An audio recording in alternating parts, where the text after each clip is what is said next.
Серго Чантурія довів, що класична рок-музика вічно актуальна. Музикант організував звітний концерт власної майстер-студії, участь у якому взяли 12 початківців. До сольного виступу гітаристи готувалися понад півроку, а композиції обирали самостійно. Незважаючи на те, що більшість вихованців рокера є молодими людьми, на концерті лунали пісні Джиммі Хендрікса, Iron Maiden, гурту Парк Горького та інших.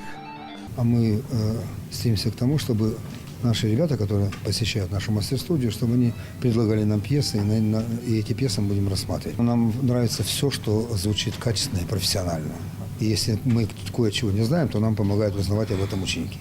Володіти гітарою, як Серго Чантурія, мріють музиканти-аматори з різним рівнем виконавських навичок.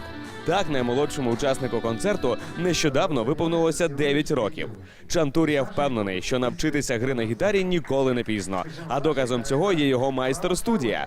Учням музиканта вже зараз пропонують співпрацю українські зірки, але, на його думку, поки що зарано розпочинати професійну діяльність. Утім, гітарист запевнив, що допомагатиме випускникам студії досягти музичного олімпу не тільки в Україні, а й за кордоном.